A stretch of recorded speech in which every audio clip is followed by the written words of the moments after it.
नमस्कार, स्वागत है आप सभी का न्यूज अपडेट में। मेरा नाम है सिद्धांत और आइए रुक करते सीधा खबरों की ओर। मुख्यमंत्री पुष्कर सिंह धामी ने मंगलवार को देहरादून के आईएसबीटी ट्रांसपोर्ट नगर लालपुल के पास यात्रियों और जरूरतमंदों को कंबल बांटे हैं। उन्होंने लोगों का हाल भी जाना और इसके साथ ही अधिकारियों को जरूरी दिशा निर्देश भी दिए। मुख्यमंत्री देर शाम अधिकारियों के साथ अलाव और रेन बसेरों की व्यवस्था का जायजा लेने के लिए निकले।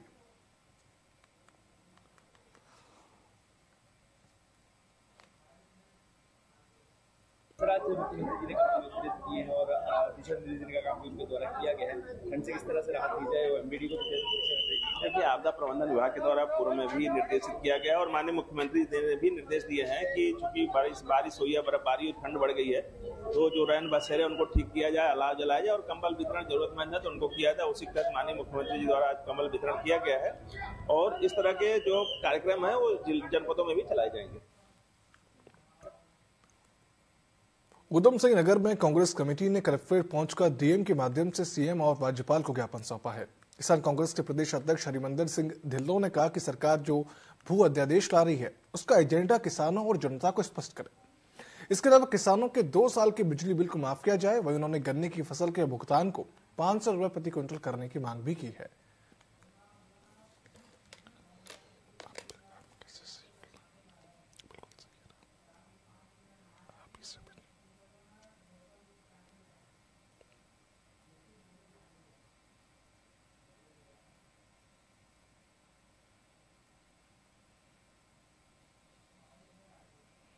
पहली मांग तो यही है कि जो भू अध्यादेश लाया जा रहा है उत्तराखंड में, पहले स्पष्टीकरण तो दें क्या करना चाहते हैं।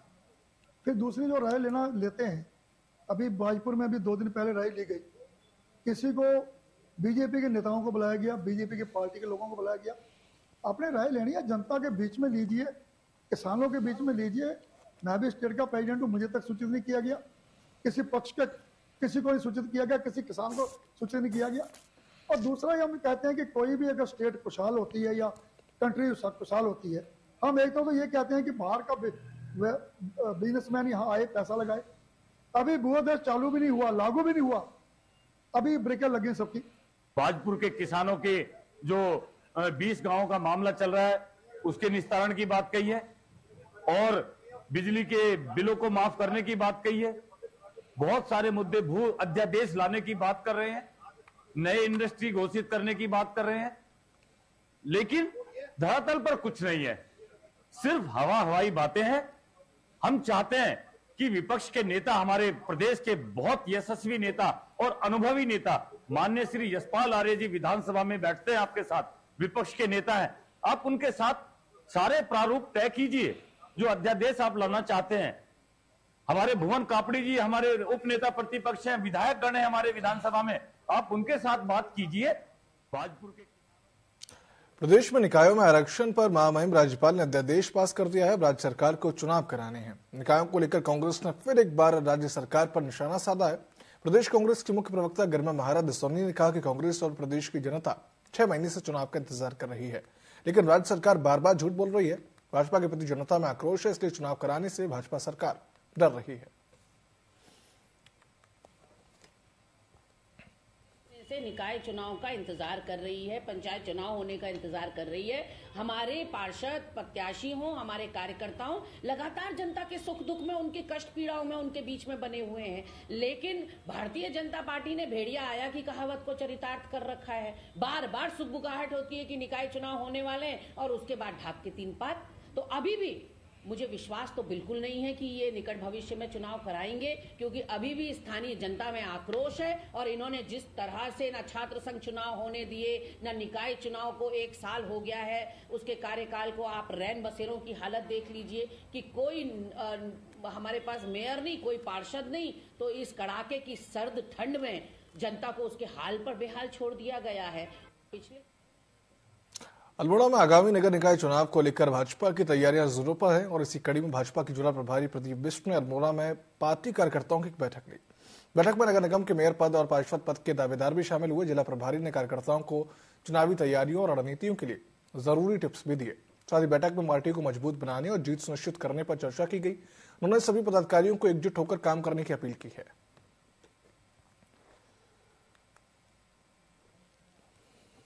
प्रथम काम भारतीय जनता पार्टी का अल्मोड़ा नगर निगम जीतने का लक्ष्य है। चेहरा कोई भी हो, हमारा जो प्रत्याशी है कमल का फूल है।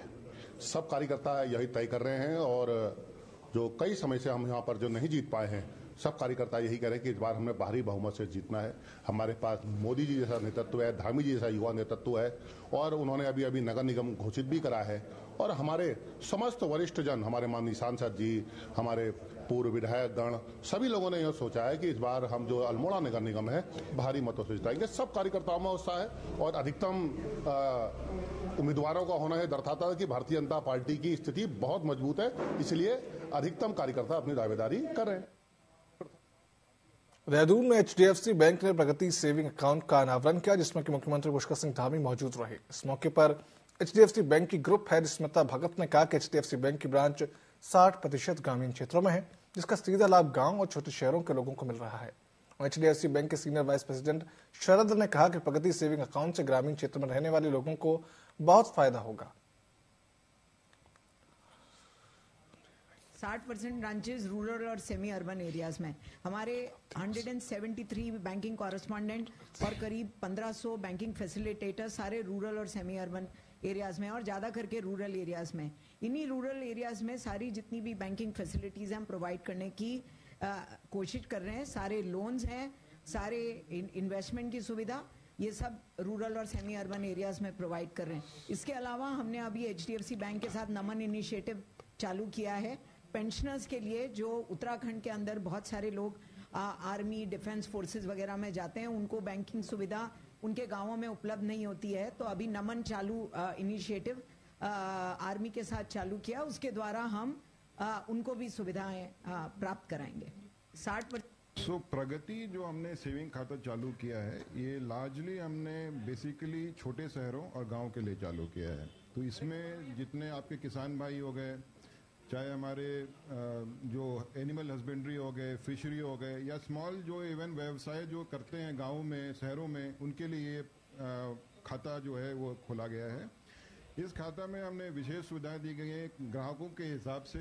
सो फॉर एग्जांपल हमने बिग हार्ट के साथ टाई अप किया है। सो बिग हार्ट इसमें हमारे ग्राहकों को विशेषकर छूट देगा, उनको प्रायोरिटी पे डिलीवरी देगा और उनके लिए एक विशेष कंसियर्ज सर्विस भी है। इसके लिए डेबिट कार्ड के अंदर में बीमा की सुविधाएं हैं। वहीं काशीपुर में सनातन धर्म के लोगों ने रामलीला परिसर से एक जन आक्रोश रैली का आयोजन किया। इस दौरान राष्ट्रपति के नाम संबोधित करते हुए SDM अद्वैय प्रताप सिंह को ज्ञापन भी सौंपा गया है, जिसमें की मांग की गई है कि बांग्लादेश में अल्पसंख्यक समुदाय के लोगों के साथ बर्बरतापूर्वक हमले किए जा रहे हैं। वहीं सनातन धर्म के लोगों ने आरोप लगाया कि वहां के हिंदू लोगों के साथ अत्याचार किया जा रहा है, जिसको हरगिज बर्दाश्त नहीं किया जाएगा। उन्होंने बांग्लादेश सरकार से मांग की है कि शीघ्र हिंदू समुदाय और अल्पसंख्यक लोगों की रक्षा की जाए। कितना आक्रोश अब हिंदुओं में धीरे धीरे पनप रहा है और इस आक्रोश को बांग्लादेश को, यूएनओ को, हमारी सरकार को उनको समझकर और इस पर सख्ती बरतनी चाहिए। और निश्चित रूप से जो है अगर बांग्लादेश में ये अत्याचार नहीं रुके तो इसकी जो जिम्मेदार है वो यूएनओ होगी और बांग्लादेश की सरकार होगी और इसके परिणाम उन्हें भुगतने पड़ेंगे, क्योंकि बांग्लादेश की जो अर्थव्यवस्था है और जो बांग्लादेश का खाना पीना है या जो बांग्लादेश में बिजली की सप्लाई हो भारत से होती है। और भारत से जाने का मतलब यह है कि अगर भारत इन सब चीज़ों पर प्रतिबंध लगा देगा तो बांग्लादेश को जो है वो अपना जीवन यापन करना भी दुर्लभ हो जाएगा। तो हमारा बांग्लादेश की सरकार से निवेदन है कि इस काम को तुरंत रहने वाला हिंदू समाज जो वहाँ अल्पसंख्यक उस पर लगातार अत्याचार किए जा रहे हैं, अमानवीय घटनाएं की जा रही हैं, उनकी हत्याएं की जा रही हैं, महिलाओं के साथ बलात्कार किए जा रहे हैं, मंदिरों को तोड़ा जा रहा है, उनकी धार्मिक आस्था पर लगातार चोट की जा रही है। उन कट्टरपंथी ताकतों के विरोध में आज काशीपुर में मानवाधिकार मंच के बैनर तले आज समस्त हिंदू, सिख, बौद्ध, जैन, ईसाई सारा समाज यहाँ एकत्र हुआ है और इस आक्रोश रैली के माध्यम से हमने बांग्लादेश में रहने वाली अपने हिंदू समाज को एक संदेश दिया है। Bangladesh Ramnagar Corbett national park में आने वाले पर्यटकों के लिए खुशखबरी है। अब पर्यटक पार्क प्रशासक द्वारा जंगल के बीच वनों और वन्य जीवों की निगरानी के लिए बनाए गए वॉच टावरों से वनों और वन्य जीवों को निहार सकेंगे। शासन से भी पार्क प्रशासन की अनुमति मिल चुकी है। निदेशक डॉक्टर साकेत बड़ौला ने बताया कि हमारे द्वारा इन वॉच टावरों को गाइडलाइन के अनुसार पुनः शुरू किया जा रहा है। यहाँ से पर्यटक जंगल और वन्य जीवों का शांत माहौल में लुत्फ उठा सकेंगे। खबरी है हम लोगों के लिए और खासतौर से पर्यटकों के लिए, क्योंकि वॉच टावर पर जाना एक अलग अनुभव होता है और वहां से नजरिया बदल जाता है जंगल को देखने का। और इनका जो पूर्व में था लोगों को जाने की इस पर अनुमति होती थी, फिर उसके बाद एक दुर्घटना के कारण ये बंद कर दिया गया था और हमें काफी समय से इस पर मांग उठा रहे थे विभाग से कि भाई वो वॉच टावर पुनः पर्यटकों के लिए खोले जाएं। और मुझे लगता है कि इससे जो आने वाले पर्यटक हैं वो एक अलग दृष्टिकोण से जो है जंगल को देख पाएंगे। इसका स्वागत किया जाना चाहिए। खबरी है हम लोगों के लिए और खासतौर से पर्यटकों। बांग्लादेश में अल्पसंख्यकों पर हो रहे अत्याचार के खिलाफ प्रदेश में कई संगठनों ने आक्रोश मार्च निकाला है। यह आक्रोश मार्च देहरादून में भी निकाला गया, जिसमें कि प्रदेश सरकार के कैबिनेट मंत्री प्रेमचंद अग्रवाल भी शामिल रहे। इस दौरान प्रदेश कांग्रेस के मुख्य प्रवक्ता ने केंद्र सरकार पर निशाना साधते हुए कहा कि ये मार्च बांग्लादेश सरकार के साथ भाजपा की केंद्र सरकार के खिलाफ भी है। ये आक्रोश मार्च जो है हिंदुओं के लिए कम और अपनी सरकार के खिलाफ ज्यादा लग रहा है, इसलिए क्योंकि केंद्र में तो भाजपा की तीसरी बार की सरकार बैठी हुई है। नरेंद्र मोदी जी तीसरी बार प्रधानमंत्री बने हैं। लानत है ऐसी सरकार को जो बांग्लादेश पर दबाव नहीं डाल पा रहा है कि वहां हिंदुओं के साथ बर्बरता ना हो, उनके साथ अराजकता अभद्रता ना हो, हिंसात्मक जो कार्रवाइयां वहां हो रही हैं वहां के हिंदुओं के साथ। और मुझे बताइए ना, वहां के हिंदू और मणिपुर के हिंदुओं में कोई फर्क है क्या? आज तक मणिपुर का रुख ना करना, आज तक मणिपुर के लिए कभी कोई आक्रोश रैली ना निकालना, निश्चित रूप से जो बांग्लादेश में हो रहा है वो बहुत गलत हो रहा है, दुर्भाग्यपूर्ण है, दुखद है, विभत्स है। बिल्कुल हम उस काम की निंदा करते हैं कि वहां हिंदू समुदाय के साथ जो कुछ भी किया जा रहा है या हो रहा है वो बिल्कुल गलत है। लेकिन ये आक्रोश रैली की गूंज दिल्ली दरबार तक नहीं पहुंच रही है क्या?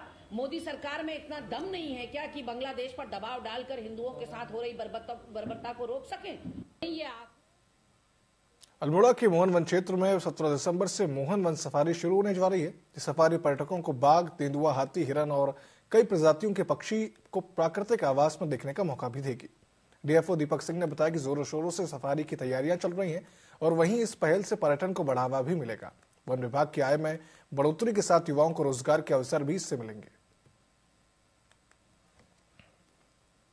जनपद में एक नवीन पहल की शुरुआत की जा रही है, जिसमें मोहन वन क्षेत्र के अंतर्गत मोहन क्षेत्र में मोहन सफारी प्रारंभ किया जा रहा है, जिसका उद्घाटन माननीय वन मंत्री जी के द्वारा किया जाना है। इसकी तैयारियां प्रभाग स्तर पर की जा रही हैं और संभवतः 17 तारीख को इसका उद्घाटन किया जाएगा। रुड़की में अग्निवीर भर्ती को लेकर प्रशासन ने पूरी तैयारी कर ली है। अग्निवीर भर्ती 11 दिसंबर से 21 दिसंबर तक चलेगी। भर्ती को लेकर अभ्यर्थियों का आगमन रुड़की में हो चुका है। वहीं भर्ती को पुलिस लेकर पुलिस प्रशासन की ओर से रूट डाइवर्जन प्लान भी तैयार कर दिया गया है। जॉइंट मजिस्ट्रेट आशीष कुमार मिश्र ने बताया कि रुड़की में भर्ती स्थल के पास ही अस्थायी रैन बसेरा भी बनाया गया है और फार्म धर्मशालाओं को अग्निवीर भर्ती में आने वाले अभ्यर्थियों के लिए अधिकृत भी कर दिया गया है। संबंधित अधिकारियों को इसके दिशा निर्देश भी दिए गए हैं।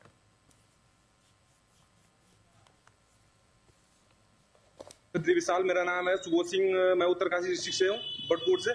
और ये मेरे बंदे हैं और ये मेरा पूरा ग्रुप है और मैं इनको लीड कर रहा हूँ। और तैयारी सबने देहरादून में कर रखी है, परेड ग्राउंड में। सब बढ़िया तैयारी है, सबकी 5 राउंड है और आपको कल इनका बहुत बढ़िया वो दिखेगा। आपको उत्साह बहुत ज्यादा है। हर कोई अपनी उम्मीद लेके यहाँ पे भर्ती मारने आया है। हर कोई अपने घर की जिम्मेदारियों को देखते हुए यहाँ पे आया है तथा उनको जिम्मेदारियों का वो बोझ उठाने के लिए। तैयारी तो 3 साल हो गए हैं पर तैयारी अभी 1 साल कंटिन्यू हुआ है। बीच में रिकवरी चलती थी तो बीच में गैप देना पड़ता है। बीच में बहुत सारी चीजें आ जाती है तो कंटिन्यूटी नहीं बन पाती है। आज एसएससी का रिजल्ट भी आ रहा है तो क्या पता उसमें भी हो जाए। करीबन जो है प्रतिदिन जो है 1600 जो है अभ्यर्थी उनके आने की उम्मीद है। उसके अलावा जो कुछ अभ्यर्थी जो है जानकारी के अभाव में कुछ एक्स्ट्रा भी आ जाते हैं जिन्हें पता नहीं है, मतलब कि जिन्हें एडमिट कार्ड भेजा गया है बस उन्हीं को एंट्री दी जाएगी। उसके अलावा भी कुछ लोग एक्स्ट्रा आ जाते हैं भर्ती के नाम पे। तो उनके लिए जो है रहने के लिए जो है बैंकेट हॉल्स की जो विस्तृत लिस्ट अलॉन्ग विद जो है पटवारियों की ड्यूटीज है वो जारी की जा चुकी है। उसके अलावा जो है PWD को जो है निर्देश दिए गए हैं, तो उनकी तरफ से टेंट लगाए जा रहे हैं। नगर निगम की तरफ से जो है मोबाइल टॉयलेट्स लगाए जा रहे हैं, अलाव की व्यवस्था की जा रही है और PA सिस्टम जो है उसकी भी व्यवस्था की जा रही है। अलॉन्ग विद जो है पुलिस प्रशासन के साथ जो है कोऑर्डिनेट करके जो है लाइन और वेरिफिकेटिंग पे जो है जोर दिया जा रहा है। अल्मोड़ा में राज्य सरकार की राज्य पशुधन मिशन योजना के तहत 240 पशुपालकों को 5 करोड़ रुपए का लोन दिया गया है। इस योजना में 90% ब्याज सब्सिडी का लाभ पशुपालकों को दिया जा रहा है। मुख्य पशु चिकित्सा अधिकारी योगेश अग्रवाल ने बताया कि विभाग अब तक 40 लाख रुपए का ब्याज दे चुका है। मार्च 2025 तक 335 लाभार्थियों को लोन देने का लक्ष्य निर्धारित किया गया है।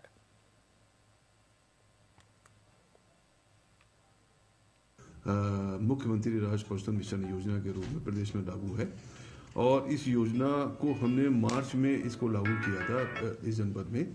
तब हमारे पास में लाभार्थियों की संख्या के आधार पर हमने पहला इंस्टॉलमेंट इसमें 11 मार्च को दिया था और 39 लाख रुपए का हमको इसको बजट मिला था इंटरेस्ट में छूट देने के लिए। हमारी ये योजना विभिन्न मदों में, जिसमें जैसे कि आपके पास 10 गायों का अगर लोन लेते हैं 7.5 लाख रुपए का है, 5 भैंसों का लेते हैं 7.5 लाख रुपए का है, 10 बकरी और 1 बकरे का लेते हैं 2 लाख रुपए का है, 5 बकरी 1 बकरे का लेते हैं 1 लाख रुपए का है, 2 खच्चर का लेते हैं 2 लाख रुपए का है, 1 खच्चर में 1 लाख रुपए का है। इसी तरीके से 2 भैंसों में 4.25 लाख रुपए का है, 5 गायों में हमारा 4.25 लाख रुपए का है, लेयर्स में और जो हमारी ब्रॉयलर्स हैं इसमें भी 4.25 लाख रुपए और 3.5 लाख रुपए का लोन उपलब्ध होता है।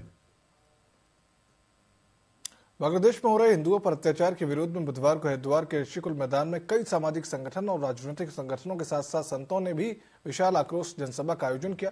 जनसभा में हजारों की संख्या में लोग पहुंचे और इस दौरान संतों और सामाजिक संगठनों ने एक रैली निकालकर भारत सरकार को हिंदुओं पर हो रहे अत्याचार पर हस्तक्षेप करने के लिए कहा, जिससे कि हिंदुओं पर हो रहा अत्याचार बंद हो।